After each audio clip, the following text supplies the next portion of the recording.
na magtatakip silin na ang mga alagad ay pumunta sa tabi ng lawa, sumakay sa bangka at tumawid sa Kapernaum. Madilim na'y wala pa si Jesus. Lumakas ang hangin at lumaki ang alon. Nang magkagayon,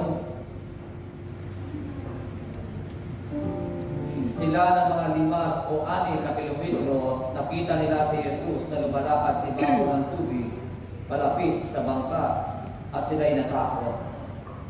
Ngunit sinabi niya sa kanila, "Huwag kayong matakot, ako ito." Tuwang-tuwa silang sumakay o pinasakay ni Jesus sa bangka at pagdakay sumadsad ang bangka sa kanilang patutunguhan.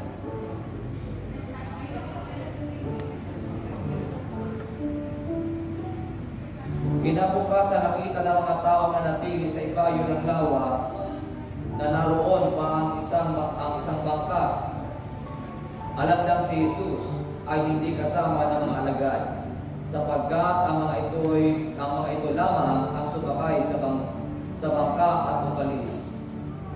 Dumating naman ang ilang bangka galing sa Tiberias at sumadsad sa lugar na malapit sa kinakainan nila ng tinapay matapos magpasalamat ang Panginoon. Nang makita ng mga tao na wala na roon si Jesus ni ang kanyang mga alagad, sila'y sumakay sa mga bangka at pumunta rin sa Kapernaum upang hanapin si Jesus. Pagpalain po ng ating Panginoon ang pagkakabasa sa kanyang mabuting balita. Mga kapatid, purihin natin at palakpakan ang ating Yahweh at Shaddai.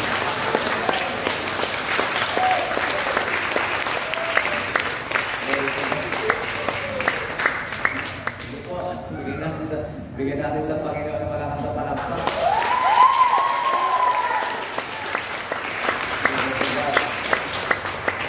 Pwede magreklamo. Naniniwala pa kayo kasama natin si Jesus? Amen! Naniniwala kasama natin ang Panginoon. Ako'y maglalakad-lakad na ngayon para makanigo kayo. Maka-exercise. Makasama ko kayo. Okay, yung ating pag-aaralan ngayon, tatawagin natin the Stormy Sea of Galilee. Ang maunos na dagat ng Galilea. So pagpalain kayo ng Panginoon at nawa sa hapong ito, lahat kayo ay amutin ng kamay ni Yahweh Shaddai. Amen ba? Palakpakan na malakas sa ating Panginoon. Sige po, makapasok muna tayo at tayo ay makinig ng mabuti. Ang dalangin ko lagi sa Panginoon na kayo na laging dumadalo sa gawain na ito ay paghimalaan lagi ng Diyos. Yun lagi ang ating dalangin sa Panginoon. Yung bang hindi masayang ang inyong pagpunta sa gawain, na tuwing kayo ay pupunta sa gawain ng Panginoon, uuwi kayo na talagang tagumpay ang buhay. Amen! Amen ba? At yun ang aking dalangin lagi kay Lord, na kayo ay laging pagtagumpayin. Kayo ba ay naniniwala na si Yahweh ay gumagawa ng himala? Amen! Sino ang naniniwala gumagawa ng himala? Ang Panginoon. Ayan. Sabi mo sa iyong katabi, ang buhay ng tao, ay hindi nawawala, ang bagyo. Hindi nawawala ang bagyo. Alam niyo po, ang unos, kasi itong ating gospel na binasa, lumagpas yung pagbasa kanina eh. Hanggang verse 21 lang yun, lumagpas eh. So itong ating binasa na gospel ngayon, kung babalikan natin, ay talagang yung mga alagad ng Panginoon ay nakaranas ng unos ng bagyo habang sila ay nasa laot. Eh, galing pa lang sila sa service, galing sila sa sa kanilang ministry, sa paglilingkod. Pero naranasan ng mga alagad na ito ang pagdating doon sa laot ay binagyo. So, mapapansin natin na ang ganda-ganda ng kanilang ginagawa, nagmimisyon. Talaga namang andun ang kanilang paging matuwid, paging maayos, pagsunod sa Panginoon. Pero nakaranas pa rin sila ng unos eh. Nakaranas pa rin sila ng bagyo. Kaya sabihin mo sa iyong katabi, kahit tayo ay mabait na, masunurin na, binabagyo pa rin. Amen ba?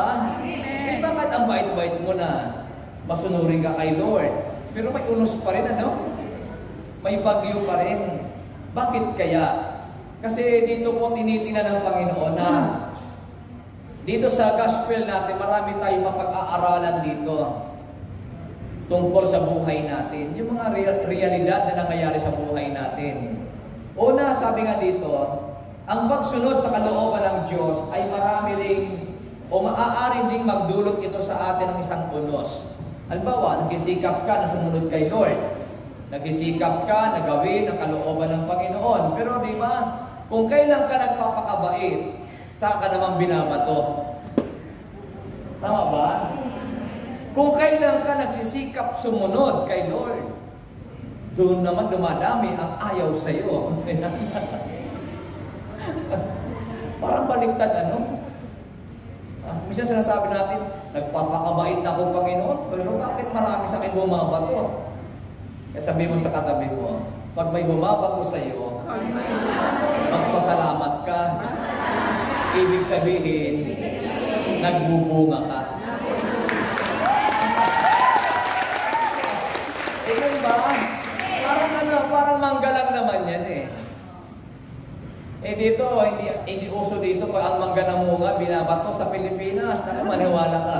Pag ang mangga ng munga yan, maniwala ka, may babato dyan. Tama ba? Ganyan din ang buhay ng tao.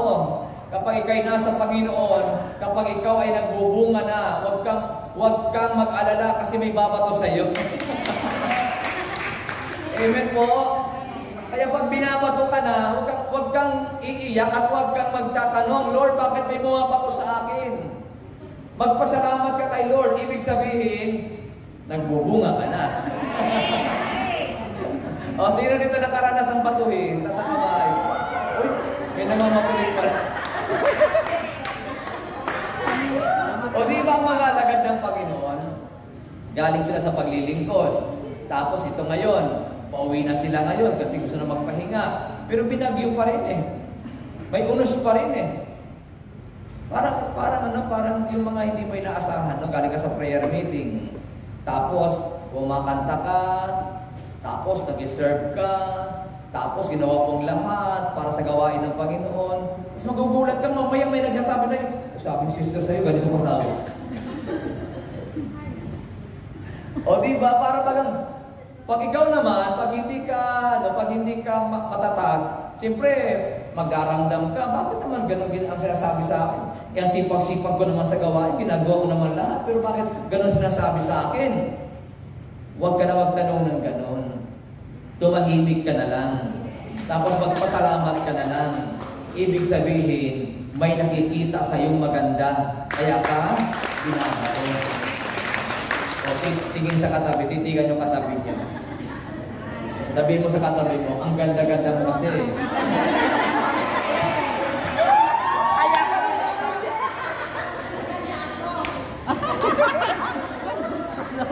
Amen ba? O ito. Huwag nating isipin na dahil sumusunod tayo, tama ang ginagawa natin, isa tayo mabuting Kristiyano, ay lahat ay laging pagpapala ang darating sa atin.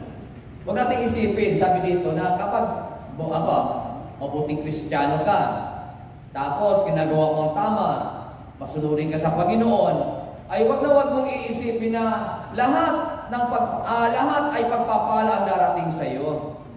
Malabo 'yon. Kasi kapag pag hindi pagpapala ang dumarating, minsan nalulungkot tayo, ano? Ang bait-bait mo na. Tapos hindi pagpapala ang dumating para mag-opposite do sa inaasahan natin. Tama po? Pero hindi tayo dapat nagtatampo doon. Dapat nga nagpapasalamat tayo kasi si Jesus lahat ginawa. Talaga namang nag-alay ng buhay. Nasa cross na ang Panginoon, tinutuya ka. Sige, kung ikaw ang anak ng Diyos, iligtas mo sarili mo. Sabi nga ni Father, hindi si Father Gia, kasi yung isang pare, nagkausap kami, sabi ko, Father, hindi madali ang maglingkod kay Lord, ano? Sabi ni Father, Oo naman. Si Jesus nga, ipinako sa krus eh. Tayo, hindi pa pinapako sa krus eh. Kaya sabi ni Father, hindi talaga madali ang maglingkod kay Lord. Hindi madali ang sumunod sa Panginoon.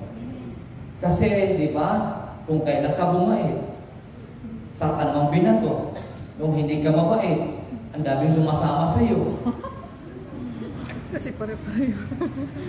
Kaya magpasalamat tayo kay Lord.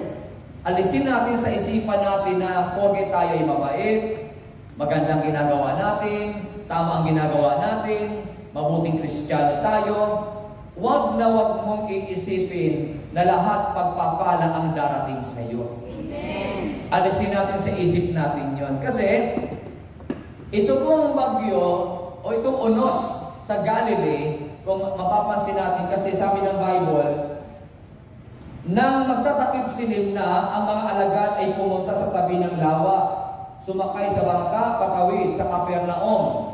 Madilim na'y wala pa si Jesus. Lumakas ang hangin at lumaki ang alon. So, ano ibig sabihin doon? Yung pagiging mabuti natin, akala natin ay wala ng unos na darating. Pero hindi natin alam na minsan, doon sa pagiging mabuti natin, minsan nagiging daan yon para tayo ay bagyuhin. Kaya yung iba mga playing safe eh. Ano ibig sabihin ng playing safe? Para hindi siya ma-issue, tahimik na lang. Minsan si brother hindi tumatahimik, kapag wala sa ayos, dinasabi talaga, may mga iinis. Amen po?